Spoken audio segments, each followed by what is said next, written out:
So hi all, this is again from ISHE student chapter of Shastra.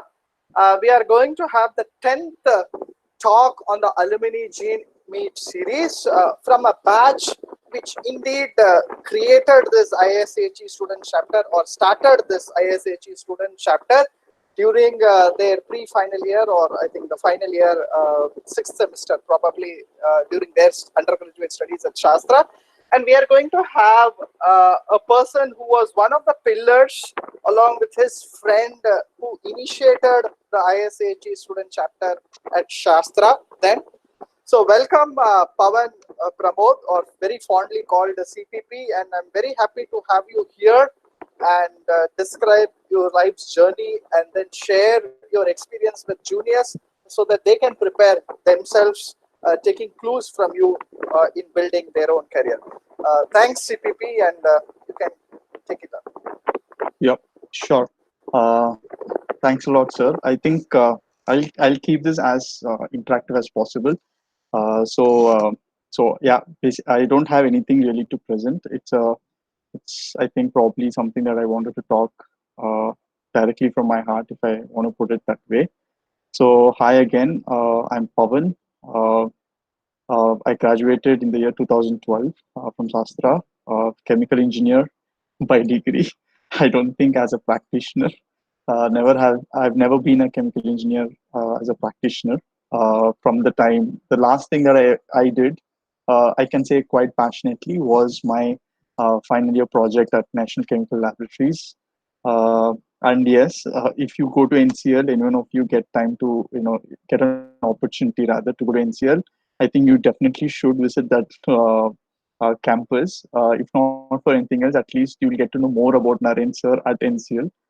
Everybody is speaking about him there. So, and yeah, I was fortunate to work in the lab for which HOD was Naren sir's mentor, and my mentor or my guide for the project was I think a close friend of Naren sir as well. It was Dr. Amol Kulkarni. So that was the last thing that I ever did as a chemical engineer, and literally I think not to discourage anyone of you guys, but in a lighter note, fun thing, I kind of ran away from it because I realized that I wanted to do something else. So I thought that's probably one of the good topics to choose to interact with you guys, as to considering that you all are in campus now. Uh, yeah, I have to, yeah, CPP, I have to forcefully interrupt because people should not think that CPP was not successful in chemical engineering. To all the people listening here, he was already a first class with distinction in his batch. So it's not like he was not good in chemical engineering. You should carefully look into his words.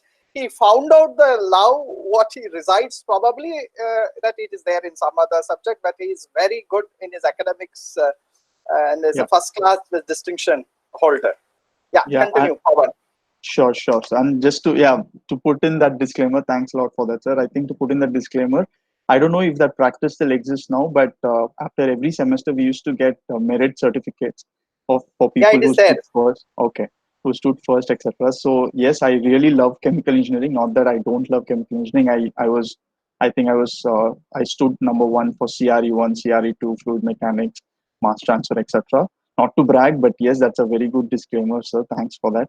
It is not to say that the stream is not very lucrative or not flamboyant, but I found my interest elsewhere. So I think that's the reason why I chose this topic, where I wanted to say, okay, how do we deal with these uncertainties, right? So I think first year of campus life goes off with trying to understand where we are. First time most of us are out of our cocoon at home. We've come here, we are on campus, we are meeting new people, new kind of lifestyle, new pedagogy, also new ways of teaching, because at school we are used to something else, and Sastra for that matter is quite dynamic in terms of adopting to latest measures of teaching, etc. So new ways of learning, and we have a lot to explore. So first year is lost, right? You're lost in this entire world of opportunities, and you're trying to figure out what you want to do. You're also probably trying to figure out where do you stand among all these stuff, right? And then you enter your second year, and then some of these you start realizing, okay, what should I do, etc., etc. So I think from second year to fourth year is where you start looking at certain, you start thinking seriously step by step, and also the right time to probably start looking at what you want to do. So is it fine, is it right to assume that all you guys who are here on this call are from second year to fourth year, right? Also seniors. There are also your immediate junior batch have also Got it. joined. Yeah. Okay, great, brilliant. Okay, in that case, All are your juniors, but we have a 2013 graduate. I could see Nitish is there, who is just 1 year junior to you. right. Nitish is there. Niranjan is 2014, who spoke yesterday. He's there. We have from 2017 batch, I think Raghuraman is there. We have Vaidyanathan from 2015 batch. So Got it. quite a Got few from all across your juniors. Right, sure. So yes, so probably what we're going to speak might help all of us, including me, right? So I just try to just structure this thought. So yeah, jumping right into the topic, right? So I because stories stay along with us for a very long time. So I would like to start with something that I read about Jim Carrey. So what happened in 1985 was that Jim Carrey was also facing this difficulty of what do I do? I need to really become big, achieve what I want, what he set forth for himself in Hollywood. So he wrote down a check for himself, right? So he wrote down a check saying 10 years from now, I should be in a position to actually encash this check. So he wrote down in 1985 a check for 10 million US dollars. And he said, I'm keeping a timeline of 10 years for myself to ensure that I achieve this dream. And guess what? 1995 was when his one of his most famous movies, Dumb and Dumber, got released. And believe it or not, it might most of us might feel that it's a coincidence, but yes, he was paid a check of 10 million US dollars in 1995 for this movie. So, uh, 2 points I want to drive for this, right? So one is imagining what you want to be and actually trying to envision it out, and before you set forth on that path to achieve it, trying to imagine the way you might feel objectively when you actually achieve your dream. So that's what he did. He wrote down that yes, 10 million US dollars is what I want to really achieve.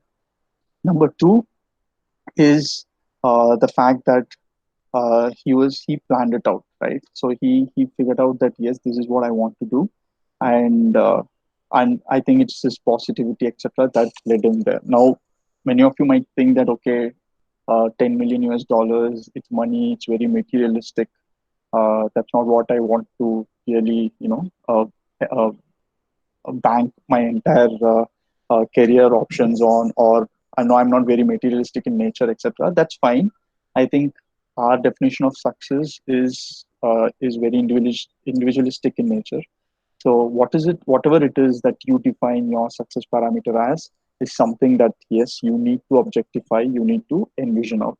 So in that light, so I just thought of a small framework. So I think like how Professor said, after I finished my when I went to National Chemical Laboratory, right? So just to give my own example also, how I figured out that I what I wanted to do. So when I went to National Chemical Laboratories, it was a beautiful place, state of the art infrastructure, one of the best chemical engineering minds probably in the country, doing all the latest stuff. So my project was on micro reactors.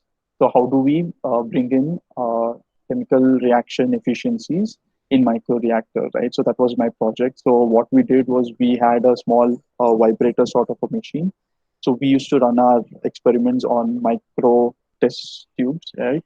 Pipettes, etc. Try to run a chemical reaction and see if you bring in some physical vibrations, do the chemical reaction efficiencies improve, etc. So that was my project. So that was for 6 months. So we had a system where we said, okay, the last 6 months you could finish off your credits beforehand itself, so that you can dedicate that 6 months for a project that you want to do outside of campus or in campus, etc. So we wrote. So so the preparation for this, for getting onto a project in National Chemical Laboratories, started a year before the 6 month project was actually supposed to start. So if I'm saying that the 6 month project was supposed to start from January 2012 until May 2012 before I graduate. So we started writing out, me and my teammate, we started writing out requests to multiple scientists across the countries, different location, from January of 2011, because we were like, okay, see, not that Sastra didn't have a state of the art infrastructure, but we wanted to explore and see how it is outside. We wanted a larger exposure. So it took us, believe me or not, guys, it took us almost 8 months to get a response, in fact, from anybody.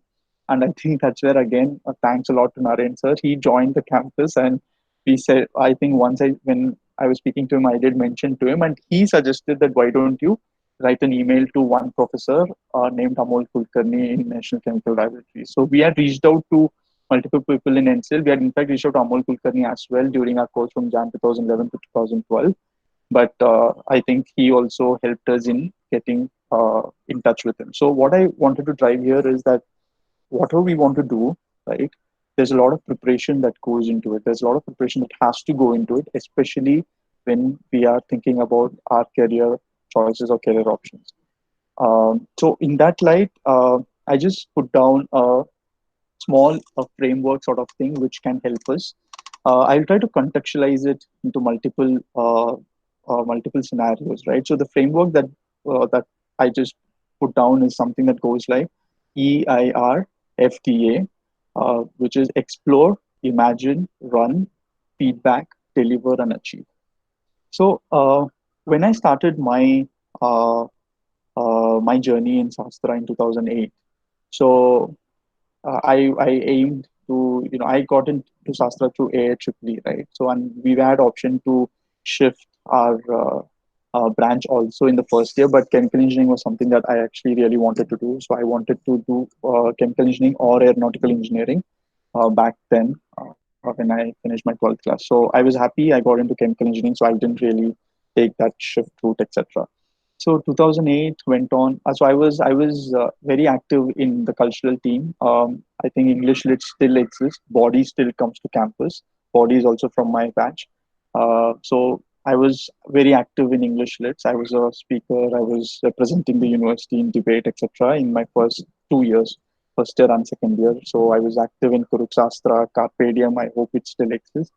And then I used to represent the college in VIT, Riviera, NIT, Cultural Fest, etc. And JIPMER also. So first 2 years went off. Extra bucks, pocket money also, right? Because we used to win, we used to get some cash prizes, so we used to use that as pocket money. So and then when I entered second year, I was like, okay, what is it that I want to do next? So there were two options that I always had. One was, yes, I can. One which was always dear to me. I always knew it, right? Was that I wanted to get into some management, get a management education post my engineering, and the other was, of course, MS.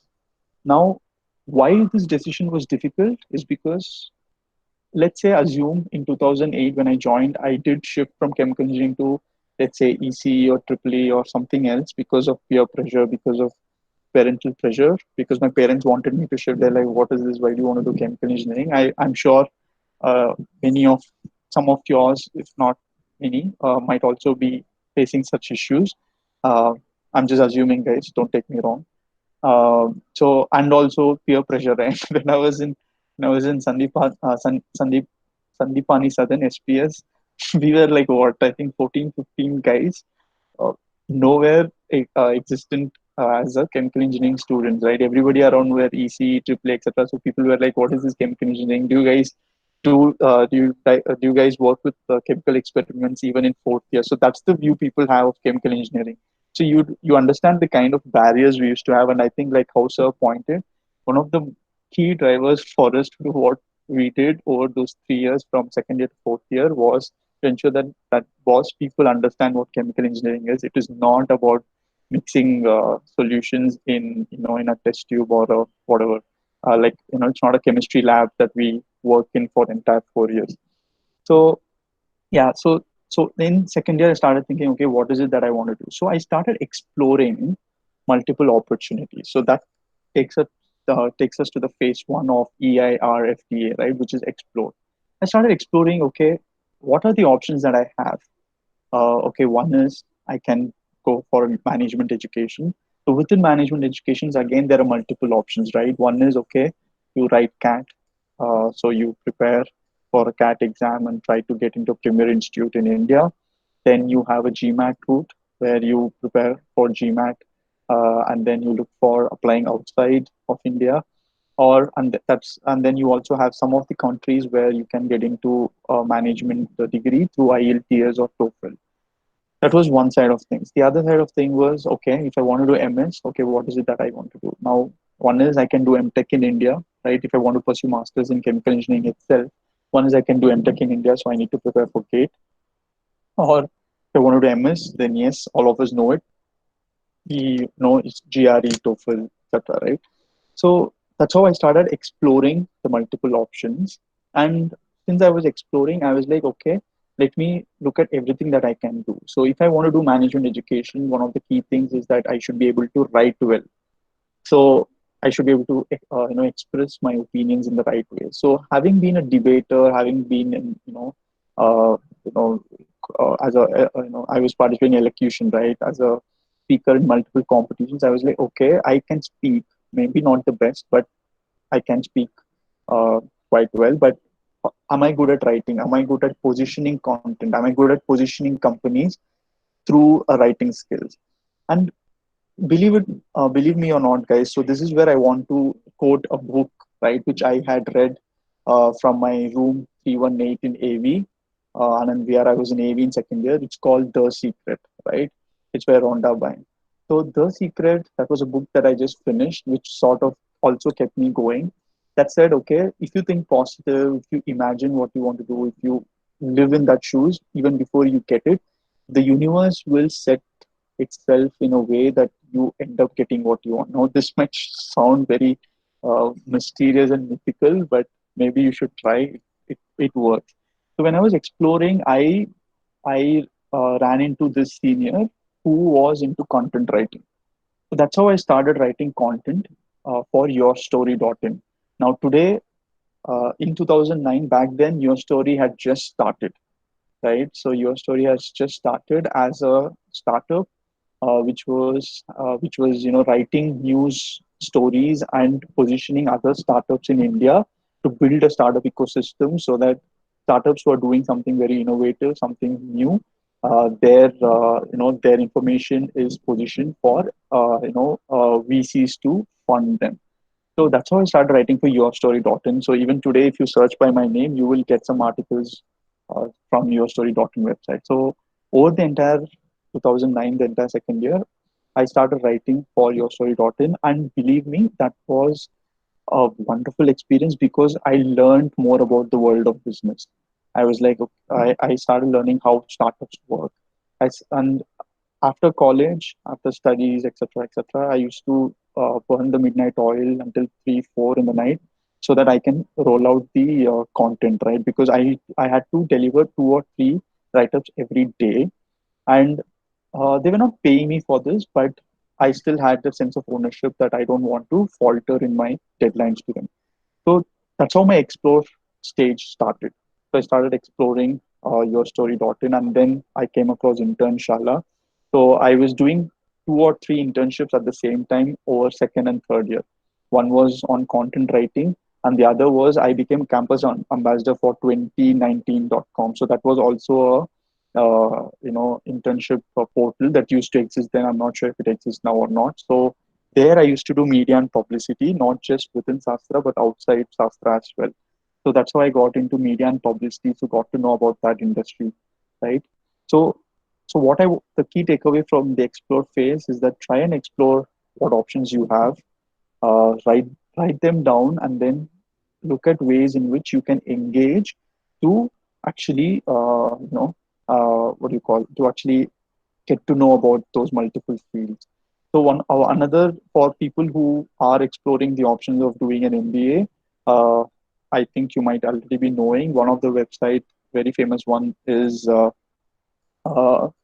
pagalguy.com, which has a lot of information about B schools and MBA courses within India and abroad as well.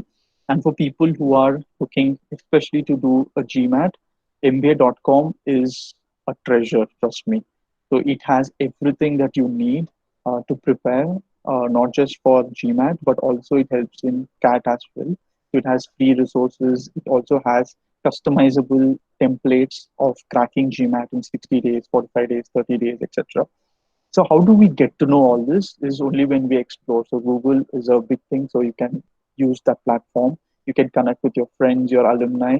I think that's where even the chapter and Naren sir especially is they are doing a brilliant job of trying to connect all of us, right? So you can always connect to your alumni. Do get yourself account in LinkedIn, because that's also a platform where you can actually subscribe, get yourself onto multiple communities, read through their blogs, and then you'll figure out something. You'll get to know about multiple industries, multiple areas that you can think about as your career next step. So that's how the explore phase is. So think about, so some of the key things to research about is, okay, how much do I earn in this field, about the field itself, to see if you get a sense of passion. Then the next phase quickly is imagine. Now, this is the phase where, Vinay Tandi Varvaya was one of a very key movies back then for us, especially because we were on campus, right? And like how Sir said, a lot of binge back stuff. So Vinay Tandi Varvaya was something we really loved. So how that guy tells Simbu, "Hi guys, can you hear me? Hello? Yeah, hello. I'm able to Yeah, hear. yeah, Yeah, yeah, yeah, yeah, yeah. yeah. Great. So in like how the sidekick of Simbu says, right?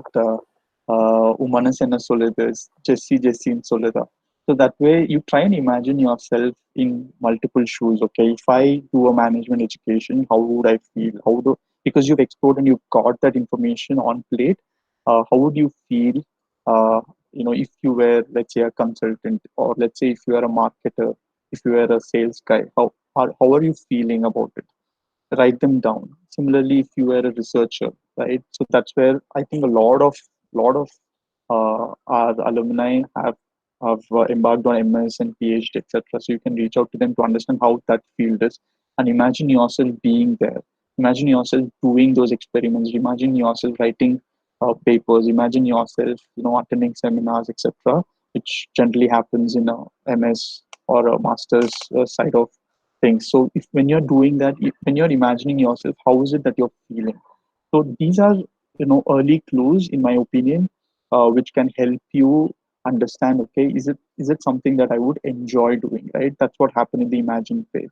Then the next comes is your run. So when you have explored and when you have imagined, you have sort of narrowed down on couple of options that you would want to actually consider as your next steps, or as your career option.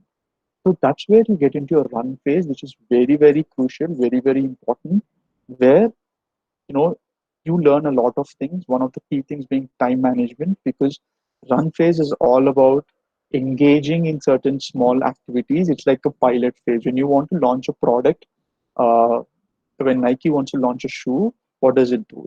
It takes a prototype, it puts it into the market and takes feedback, and then improvises on it. Probably the shoe will never get launched, right? It might never get launched, but one thing that Nike as a company will learn through this prototyping methodology, rapid prototyping is what they're calling it nowadays, is that they get feedback internally and externally from the customer. So that's what this run phase is about.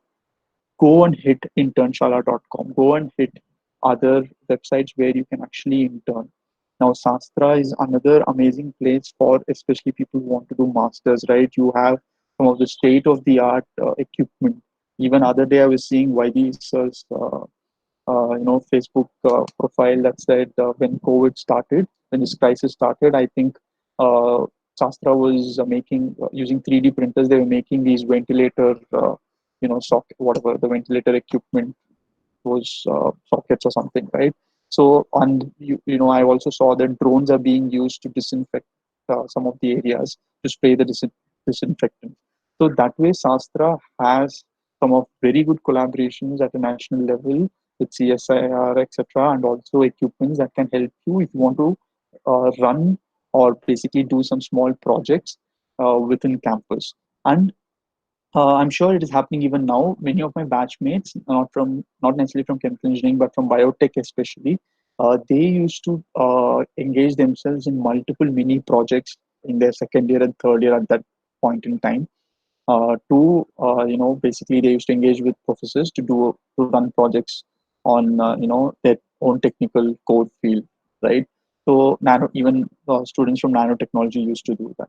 So run is a phase where you engage on an internship or a mini project where you actually get a first-hand experience on a particular field. What did I do? I engaged through content writing. I engaged with some of these media and publicity houses to run some of the media campaigns. That's how I learned about ad Google ads, Facebook ads. I ran some of these campaigns as well. So I don't know how many of you know this. There's this website called cleartax.in. That's India's one of the leading websites for income tax filing, both for individuals and companies, right? And again, this was in the 2009 summer holidays. At the end of my second year, I did a sales and marketing internship with cleartax.in. Again, cleartax was a small company then.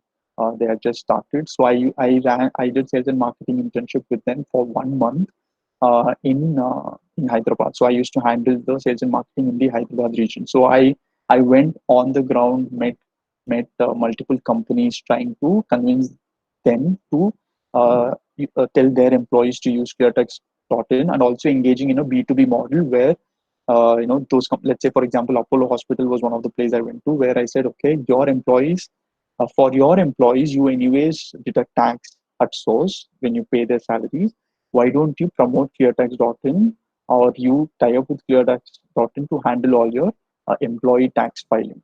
So that was an internship that I had done. So that way I got myself, I got a first-hand experience for myself to gauge, okay, is it something that I enjoy doing? So that was one of the internship, and I did one more internship in again. This was something that I ran parallelly. Was I was in franchisee, waitofranchise.com, as a franchisee consultant. So that's how I learned about franchising model of business, right? So that way every internship helped. So that was the run phase. Now after I did, now you might all ask, okay, you've been doing all management stuff. How the hell did you figure out that you don't want to be in chemical engineering? So that was in 2009. Then in 2010, I did implant training. That's where, like House I was quoting, a very good friend of mine, Harishankar, he and myself, we did our internship in ISRO in Trivandrum, in VSSC, from Sarabhai Space Center. That was a 2 week implant training that we did in their chemical reactor engineering department, where they used to make fuel for the rockets, and also materials that bind multiple metals that go into making a satellite.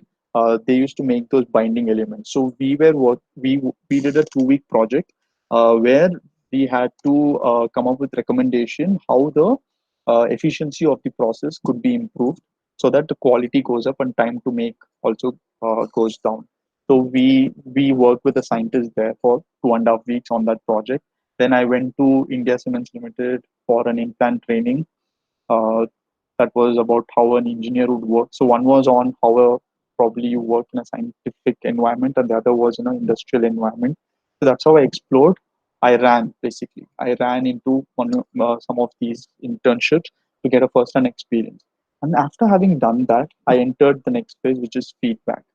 So I was like, okay, I have done 2 or 3 things around management. I've done 2 or 3 things around, uh, you know, master's or my own field of chemical engineering. How am I feeling?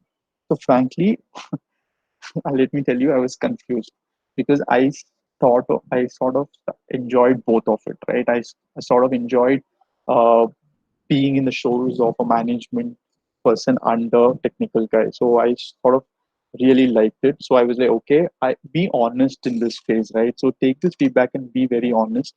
Do not try to show partiality unless and until there really exists some interest or a partial leaning on one of the field. Yes, you need to take that clue, but be honest to yourself.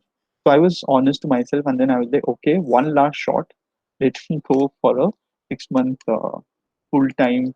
So I was thinking until then that I should go for a 6 month full time project in a firm and probably be on the business side of things. So I had taken approvals also for that from Kumlesan sir. That is it necessary I do a technical project as a part of my final year project, or is it okay I do it in management field? And I think they said as long as it's something got to do with chemical engineering, it should be fine. So I was thinking I will get into a business side of things in a chemical factory or something, right? Then I was like, okay, let me try a 6 month full time research project in one of the leading places, and then let's see whether it really works. So from December 2011 until May 2012, that was where I did my, because my feedback was like, okay, I seem to be liking both. Uh, Going on that, I was like, okay, let me do a 6 month research internship, and trust me, that really helped. I was like, okay, I'm not a kind of person who might really enjoy, masters, PhD, etc. I'm not a kind of person who might enjoy a research setup. So that's how my run and feedback phase helped me to realize that, okay, boss, MS or MTech is probably not what you want to do. So when MS and MTech is not what you want to do, that's when I thought, okay, for a broader exposure, I need not necessarily get into a chemical industry as my job as a full-time employment. So because I had done my in my explore phase, I had done my research, right? So at that point in time, I thought, let me do an MBA outside of India. So I knew, and also within India, there were two, three colleges which I had shortlisted, one being ISB, other being SPJMR, then IIM Ahmedabad, which are offering the programs that I was looking for. So each of them required a minimum of 2 to 3 years of work experience. So so that's how I got into, I took upon a full-time employment. Um, while I started as a developer, soon I again interacted openly with my managers then, and I got into pre-sales and sales, and that's how I started building my profile to achieve the goals that I wanted to achieve. So that's how we enter our fifth phase, that is your deliver phase. So this is a very crucial phase, guys, in my opinion, to my very limited experience. This is a very crucial phase because here you've laid down what you want to do. So I had laid down saying I want to do an MBA. For that, I knew I needed 3 years of work experience. I needed to develop my resume or CV to showcase that I'm an all-round person. So I needed to get some social welfare experience, etc., etc. So I started engaging in that. So I was not just working; I was also a volunteer with Make a Difference. So I used to on weekends I used to go to these shelter homes and teach kids English, math, and I was also part of a Discover program where we help kids from 7th to 12th class realize multiple career options that they have. So in the deliver phase, I had set upon myself that at the end of 3 years, I will join an MBA. But GMAT is a big animal to crack, right? So it took me 4 years to crack GMAT. And when fourth year happened, that's when Trump got elected. I was like, okay, this is not probably not when I want to probably go to US to do. And by then, I had also, supplemented my research with how much it could take to get an MBA outside of India and in ISB. So I made a conscious decision based on my research that, okay, these are the kind of colleges that I want to get into. And I had knocked off some of them, ISB being one of them, because I looked at a parameter which is like return on investment. I didn't want to, I mean, it was not in my appetite to pay 35 lakhs for an MBA, for a 1 year MBA, when your salary average salaries are similar to the others in the other leading institutes in the market. That's again my personal opinion. I'm just trying to give an example of how I analyzed situations to make certain decisions, right? So I looked at return on investment as one of the parameters. What is the average salary that I get if I graduate out of other institutes? So it was my conscious decision to not focus on certain institutes. That is something that really helps, right? You don't want to run behind an apple or a farm that you really cannot own. So it's better you try to make the best out of the land that you have, and still bring out the kind of productivity that, or still achieve, or still things that you can do to achieve your goals. So that's how I got into SPJMR. That's the deliver phase for you guys, where you will have to write down what you want to do, ensure you that's where you start delivering to achieve your goals. You have to work on your CV. You'll have to probably study for your exams. Now this deliver phase, in my case, for my career option, was after engineering. But in your case, if you it may not be after engineering, it might be during your engineering itself. So what I'm trying to say here is that to build a career, it requires a lot of hard work. So it's better we start thinking about it, from second year onwards. And for people who've already completed all this, like me, it still doesn't end here, right? Even after, so that's where we enter the final phase of achieve. Even after we achieve what we've set forth uh, upon ourselves. MBA was one of the things that I wanted to achieve. Even after this, I've realized that the game doesn't end here, right? I think that was a big realization, because people tell us that, okay, just finish 10th class, your life is set. Then they'll say finish 12th class, your life is set. Then they'll say finish engineering, your life is set. Finish MBA, your life is set. I think my honest submission, at least in my very limited experience, my life has set yet. I'm still running behind other things. Now I'm like, okay, probably I've redefined what I want to achieve next. And I think that's where, again, this framework of EIRFPA continues to help me, because I'm like, okay, at this moment I'm exploring what other options I have. I'm trying to imagine, I'm trying to run, I'm trying to take a feedback, and then laying down pointed pointed things that I need to work on in the deliver phase to achieve the next set of milestone that I've set forth. So that's about what I wanted to talk. Uh, just 2 more minutes before any Q&A that you guys have. Uh, like how Naren sir started off, right? In the course of all this, there is something that you would be really, really passionate about. So when back in college, one of the things that me and my close friends we were passionate about is to ensure that the department has a good place, and we wanted to give back also, and that's how we started all these initiatives. So even now, I continue to do something that keeps me that makes me feel good about myself. So I'm still engaged in social activities. It is not just a CV point that I wanted to tick off. That's what I realized when I started volunteering with Make a Difference. So, so that's where I want to give another example of Mr. Ratan Tata, right? So if you think about Tata Nano, all of us think that Tata Nano was a flop product, right? It is a flop product. It did not, no, nobody really bought it, etc., etc. Um, so I've been to Egypt and I've been to Sri Lanka as part of my work. And trust me, guys, there's so many Tata Nanos I've seen there, more than what I've seen on Indian roads. Now, Tata Nano, it's still a very big business case in these schools even today.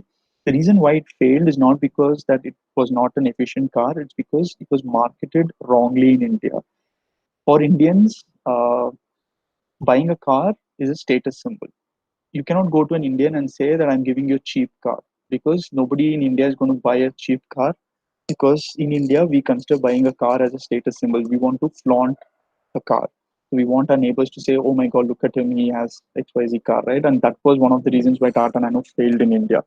But if you think about the vision of this man, Ratan Tata, what it ensured is that it's after Tata Nano got launched, India started having more and more affordable cars. The car prices in India dropped. Now, even a lower middle class to an upper middle class to a rich guy can think of owning a car, right? That's how pre-owned cars also as a market became a full-fledged thing in India, because people realize that Indians want to afford a car, but some of the prices are not really affordable, and that's how the prices drop. So what I'm trying to say here is that you may not always. So, but see, when Ratan Tata started off, he wanted to give a car to every Indian family. Well, he may not have achieved that, but the vision of his thought was to ensure that if he redefined his vision, saying that Indians should have an affordable car, he really achieved it. So, what I want to drive at the end of this entire conversation is that we may not achieve 100% of what we wanted to when we set forth on a journey. We may achieve 80%, 90%, but that's fine. Keep moving. Uh, and it might also happen that during your journey, you realize that your entire goal has to be redefined. That's still fine. Try and connect your dots, build on your skills, build on your strengths, and then I'm sure that you guys will we all can set out and achieve what we wanted to. This is just out of my experience, what I wanted to share. Yeah, so that's very, very fantastic, CPP. I think all the people who are, I mean, current students who are there listening and who will listen also on the YouTube will now understand why I spoke very high of the 2012 batch. And you can literally feel what it means by initiation. And you can just think of how many internships CPP had went through to find literally what he cherishes. And that was a time when internships and industrial visit are not part of the curriculum. They are not compulsory. He just went because he wants to search what he wants. So we will go to the question answer session. You can unmute and ask if you want to ask. That's also fine. If anybody wants to ask question, you can unmute, tell your name, introduce, and then ask. Yeah. Yeah, I think we have one question that says, "Can you spell the website regarding business school?" That is one of them is pagalguy.com, PAGAL. You can put it in the chat itself. I think you can also put it in the chat. So if any other question, people are welcome to unmute and ask, or you can put it in the chat also. The next question by Nathan is, how did you get ISRO implant? Now, some of these implant trainings, guys, frankly, I mean, at that time, like how sir said, it was not a mainstream thing. So we had to use our contacts, we had to write emails, keep calling them. So that's how we ended up getting. So ISRO was because we knew somebody there. So we requested them for over 2 3 months, and then they said, okay, we can give you a 2 month internship. So what happens is, some of the companies, they also fear that they'll have to pay the students. So it is always better, if you really want some internship in a company that you really love, it's better you upfront tell them. If you don't want a paid internship, if you don't want a monetary benefit, it's always better you upfront tell them that I'm not looking for a monetary benefit. Okay. So, there's a question. Yeah, next is from Aditya. How is it like to do management with an engineering background? Okay, that's a very good question. Um, okay, so to answer this question, it's not about whether you're from engineering background or whether you're from an arts background. I think one of the myths that people have with respect to management education is that it's gas. It is not. I think engineers fare better. I'm sure people who have passed out and who have graduated and who have also done a management education from other batches who are there here might second with me that it is not a gas. Marketing, for example, is not a gas. It has a lot of number crunching to do. There's a lot of analytics. There's a lot of analytical thinking, and quantitative ability is very important. So engineers definitely fare well in a management education because we have that analytical mindset, we have the quantitative mindset. We definitely fare better than arts or anybody else. But of course, hard work is something that can even get a arts person fare equally good in engineering. So yes, it's management is very much a cup of tea for an engineer, I would say, if you look at it that way.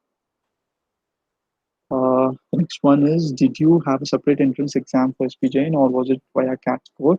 So Niranjan, so SPJMR in Bombay. So let me take this opportunity also to tell you that there are two institutes of the same name. Okay, there is one called SPJN Global and the other is SPJN Institute of Management and Research. Now SPJMR is the one which is there for almost 40 years now. It was day for yesterday. We celebrated 39 years of SPJMR. That is the college which has been there for a very long time. SPJN Global was something which is a namesake which was started some 6 to 7 years back. So yes, SPJMR has two ways you can get into SPJMR. One is through CAT and the other is through GMAT. And there's no specific CAT score that they look for. They have a very holistic way of assessing students. So you have 3 to 4 rounds of interviews, and CAT score or GMAT score is not just one of the parameters. There are people with 86 percentile in as a CAT score who have also got into SPJMR, and there are people with 99 percentile also who have got into SPJMR. So yes, that's if that answers Niranjan. And another thing is, a very close friend of mine, again your senior, my batchmate Avinash, he's also an SPJMR graduate. You can look up his name as well on LinkedIn or Facebook, etc. You can reach out to anyone of us if you have any further queries on this. And Niranjan has a follow-up question. He says, and could you also please elaborate on your job responsibilities in Deloitte? Okay, I'll keep it short. So I'm a strategy and operations consultant at Deloitte India. I work for technology, media, and telecom practice, right? SNO, TMT is what it's called. So my day-to-day work involves two or three things. So one is we assess companies. Um, Let me give an example of a recent project that I did. That was around a company wanted to separate one of its department and set up a subsidiary. So my work involved creating a business plan to project profit and loss of this decision. Okay, to project the impact on their profit and loss statement for the next 5 years. What is the pricing strategy of this new company? At what prices should they sell their services or products so that they uh, they break even or sort of start making profits as soon as possible? What should be their pricing strategy? What should be their marketing strategy? And my work also involved projecting their 5 year PNL or the business growth. That is one of the work that I do. The other work that I do, because we also work with technology firms, so we look at how digital strategy, for example, let's say this currently we have crisis, right? The COVID-19 crisis. So we are looking at how digital can intervene and make ways of working better for people because they're facing a lot of problems. And because of this crisis, we're also seeing what can be the other cost implications for companies and how they can optimize cost because not everybody is making money at this moment. So so my work heavily involves number crunching, assessing companies, reading a lot about what is happening in industry, and then trying to make sense out of it. Akash S, is there any way I could use my chemical engineering along with MBA? Yes, of course you can. Uh, See, every chemical firm also requires a management. It also has a management board, right? It also has management side of things. So let's say, for example, I took a IT way of doing an MBA. Let's say, for example, in your case, Akash, you join if you love chemical engineering and if you want to continue in that field, but also transition to management side of things, you can start off your career in a chemical industry. Okay, my classmates in SPJMR, some of them were from BPCL. There was one guy from Hindustan Petroleum, he was from HPCL. There were a couple of people from Asian Paints who all had started as graduate engineer trainees in their when after their engineering, and then now they wanted to make a shift into the management side of things. Either they wanted to be into marketing or sales, and that's why they started their journey of MBA.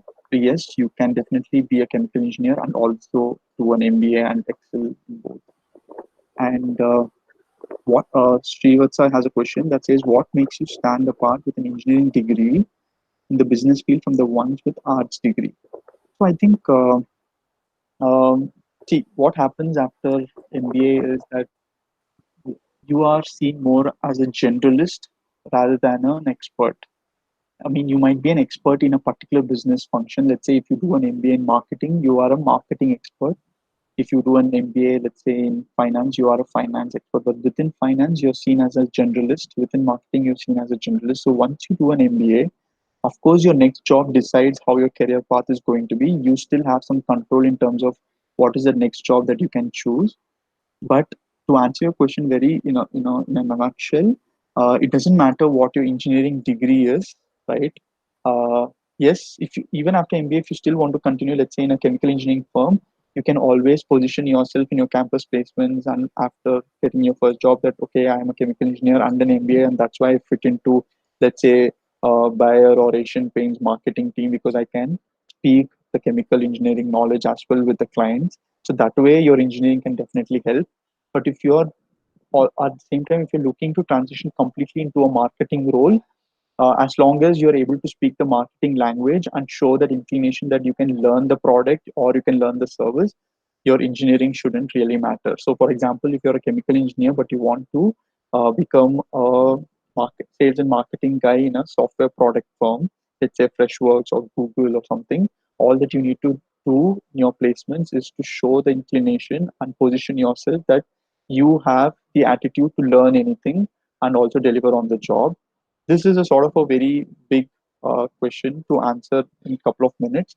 If you want further information, you can definitely uh, uh, you know reach out to me. Maybe we can discuss further. But I hope I answered your question. Naren sir, he says, just eager, have you come across Niti Mumbai, which has a management diploma for engineers and is based on GATE? Yes, sir. I think they have industrial engineering, MBA in industrial engineering, which they take through GATE. No, this is not industrial engineering. I think they have an postgraduate diploma in management, typically like Okay. how the MBA degrees have. But I think one of their program is gate based. So that means the admission is based on gate, and it's only for engineering. I'm not talking about management in industrial engineering. I'm talking an MBA program, postgraduate diploma in management, wherein the entire class would be like engineers. Somebody will be civil, somebody will be mechanical, somebody will be Okay. civil or something like that. I just want to know, have you ever come across that? No, sir. Actually, I'm sorry. I'm not aware of Okay. that. So probably for the benefit of people who are there now listening or later on, if you are from an engineering background and just want to pursue management your core, this is one institute. This is also one B school, and I think this is of the government or of the Yes. cadre, and Yes. it's relatively a very mediocre kind of fees. It's not very exuberant in the T. And this one particular program, it will be all through only GATE, and all your classmates will be engineers. The genesis of this program, if I remember, is because, like, say, for example, if you're a chemical engineer and you work for Hindustan Lever, so you need a person who understands chemical engineering and also business. So you need to do finance, you need to do stocks, you need to do sales, but everything need to appreciate also engineering. Similarly, like if you're in Ford, unless you appreciate mechanical engineering or electrical engineering, the kind of gelling with managing the business might not be that well. So it is with that notion the government started a particular program. But having said so, I'm not sure whether all the people will get recruited also necessarily. It's nothing like binding like that. You can do the program, and still at the end of this you can go and take up any other service oriented industry also. But this is just a piece of information I thought I would share. Yeah, CPP, continue. Yeah, you can take on CPP. Yeah. So I think I've gone through all the questions. So anything else? Any other There's one question? of, yeah, there's one by Srivatsan again. Yeah, yeah. Do chemical firms essentially come for placements in business school where one's chemical engineering bachelor's gives an upper hand? Yeah, yeah, definitely. So what happens in B school placements is that your CVs are screened before you're shortlisted for companies. So, for example, day one, day zero, there are X companies which are coming in. Similarly, day one, day two, etc. Right? So, so along with the normal program that you go through, there's a lot of CV related training and knowledge transfer that happens. So your CV is screened before you're called for the placement process. So in that process of your CV getting screened, definitely if there's a chemical firm that is coming, and let's say they're looking for a sales and marketing guy or a finance guy, if they see that you have a prior chemical engineering experience or a degree, it can be an advantage. But again, it is case to case basis and depends on the what the firm is looking for. But yeah, it can be, you can position yourself then, and these are certain skills that you will learn definitely in your MBA, where the college also teaches you how you can position your CV, what are the skills that you should highlight for a company, what is it that you should downplay for some, etc.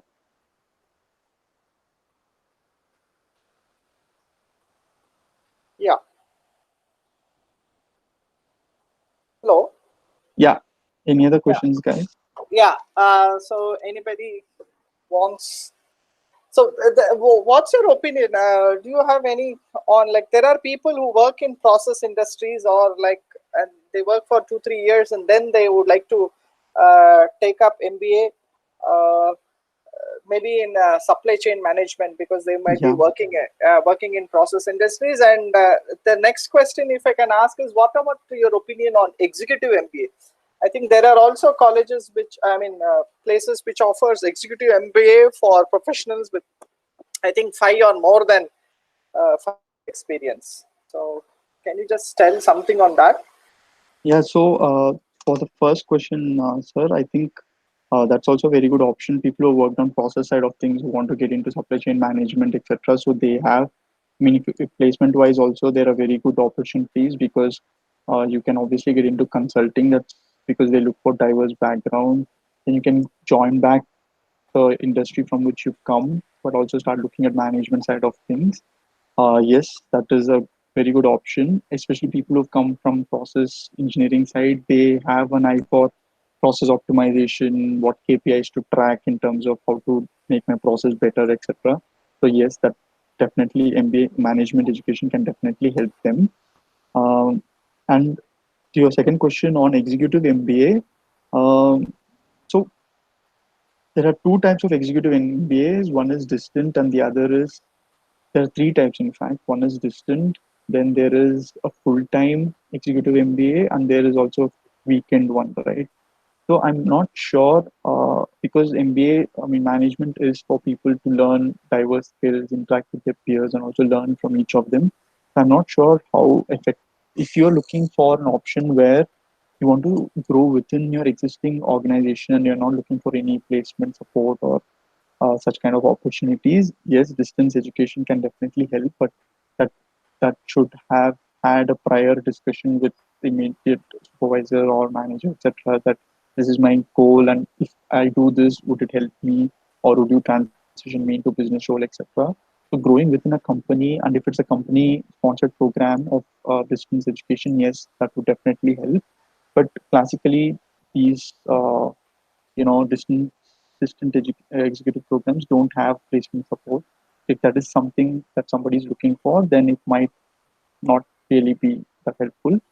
Uh, uh, Talking about the weekend classes, again, those are also positioned for those professionals who want to grow within their organization. So, like, say, for example, I know for a fact that SPJMR also has PGEMP, that is postgraduate diploma for experienced professionals, but they're all people who are either sponsored by their firms or they've taken a 1 year or a 2 year sabbatical to do this program, and they want to return back to their old firms but in a different role, either a higher role or a different shift of their entire field itself.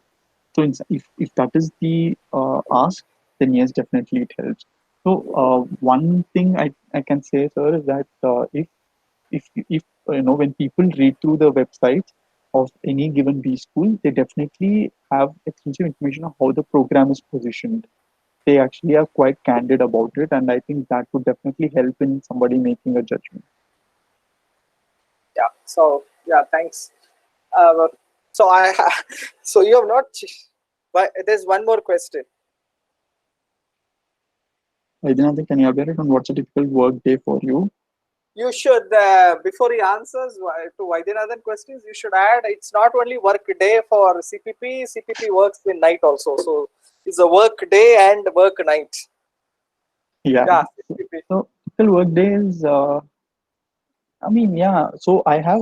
So there are two kinds of work days for me actually. One is when I'm at my when I'm at my base location, and the other is when I'm traveling. So when I'm on my base location, I generally help. Which again I'm prompted to interrupt, which again is very frequent for CPP, because whenever I text him, the first question most probably I have asked is, where are you first now? Right. Right. Sometimes it is Hong Kong, sometimes I don't know in China, sometimes I don't know even in Europe. But yeah, continue. Yeah, so when I'm traveling, yeah, so generally consultants we travel a lot. So when we are on client location, it generally starts with meetings. We have client meetings, and so your entire first half of day or the entire day goes off in client meetings, and then the later part of the day goes into assessing what the client has said, and therefore identifying their pain areas to sort of uh, get clues on how we want to solve their problem statement. That is when I'm traveling and when I'm at client side. When I'm working off-site, if it is for a client, again, it's the same thing, just that we are connecting virtually. We have calls, assessments, internal reviews, trying to break down the problem statement of the client or probably redefine the problem statement and then looking at how to give solutions for that. When I'm not on a client project, that is when we work on a lot of business development activities. We work on making concept notes, concept papers, etc. There are questions. Yes, that's Vaidyanathan. Then next is Aditya here. How does an MBA graduate thinking differ from a process engineer in terms of product delivery? How does an MBA graduate, okay, thinking of an MBA project differ from a process engineer? So see, okay, maybe I'm not sure. I've not been a process engineer, but let me just try take a shot at this. And sir, if there's anything you can coach correct me on, that would be really helpful for this question. So, see, when you are a process engineer, you're probably thinking of your own process KPIs. You're probably thinking of you know how to make this process efficient. This is for a typical process engineer, right? Of course, there are these exceptional ones who also understand what the end customer wants or who also understand the broader view of their activities. When you become a management graduate, typically what changes is that you start understanding the broader ecosystem. So you can actually tie down saying, okay, if I make X% bring in X% efficiency in this process, how is it going to impact my end customer in terms of he or she liking the product or in terms of customer feedback?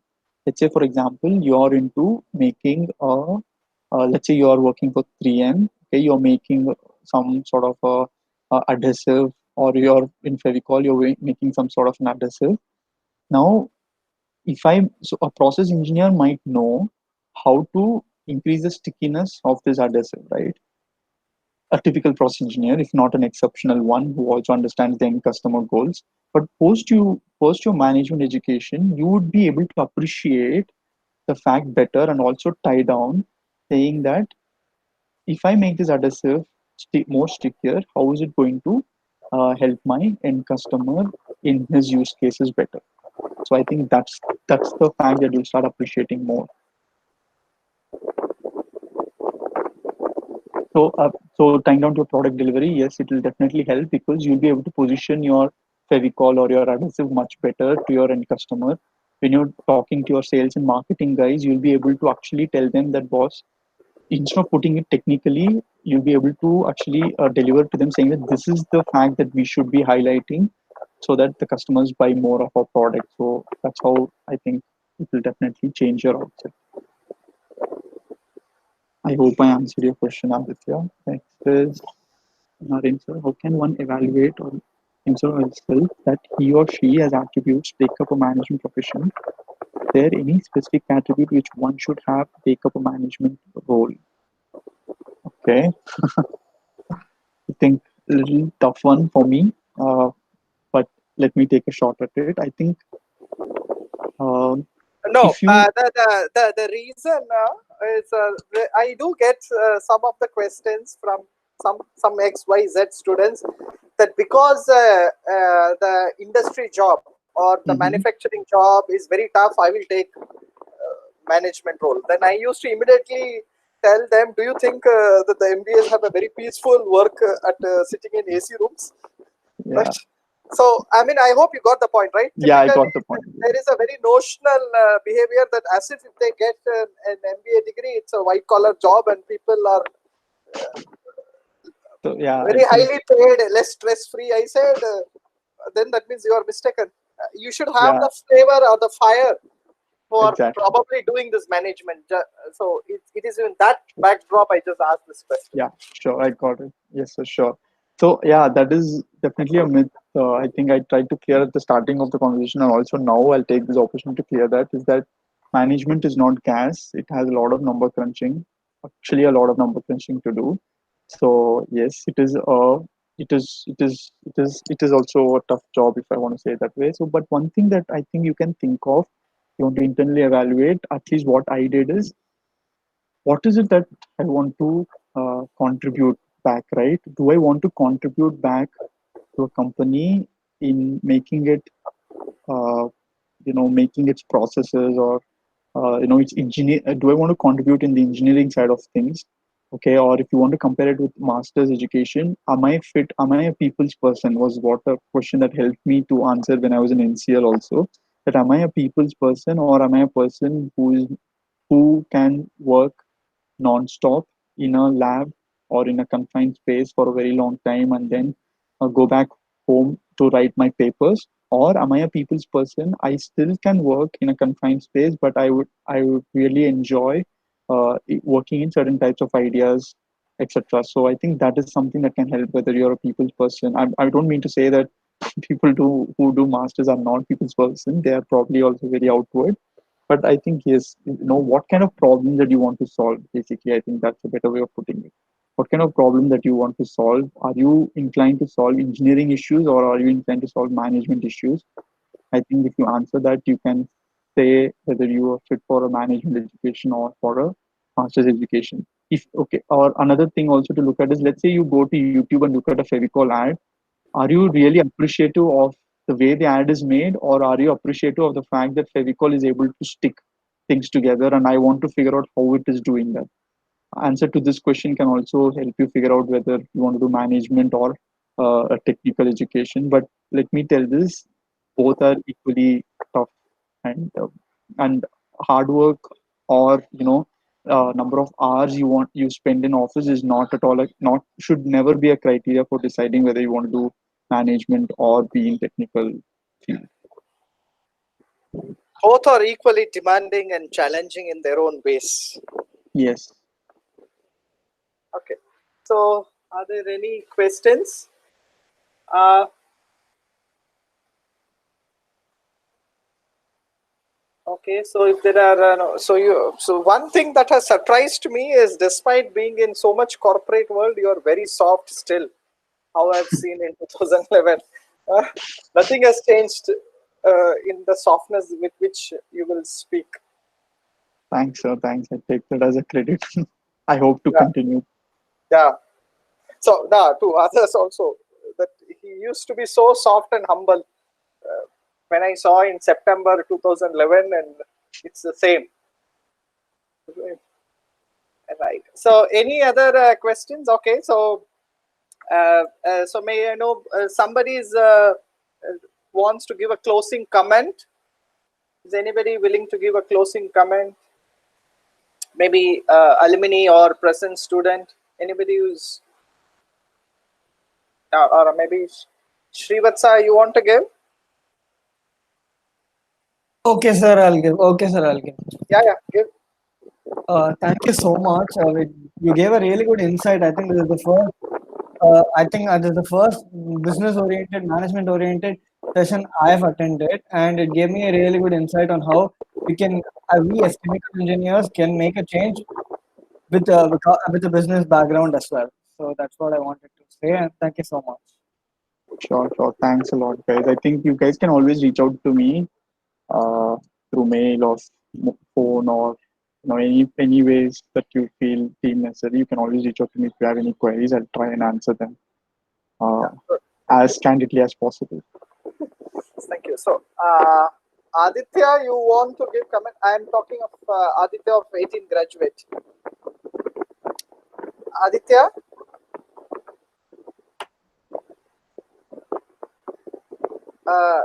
Yeah, you can unmute and talk. Yeah. So, Hi everyone. Thanks so much, Anna. Actually, I had a lot of doubts, like whether I should go for an MBA or not, because I'm actually working in Biocon right now. Right. So I was quite confused whether I should continue here or, go for an MBA. So your talk has really helped me, and again, I'm going to think first and put myself in like whatever you said in different shoes and see whether it fits me or not, Right. and then see whether I can go for it. Sure. If you have anything else that you think I can help you with, please, feel free to reach out to me. Yeah, definitely. Thanks so much, Anna. No yeah. problem. So, Aditya, I think he's actually 2018 graduate. So, before a few days before, he asked me about MBA and those stuffs, and I said, wait, there is a person coming. Yes. He is the most appropriate person to answer, and I should not answer this question. So I was keeping you on my mind, and I didn't tell your name, but I just said that there will be an alumni who will speak Speak from on this. 2012 batch. Yeah. Right. Sure.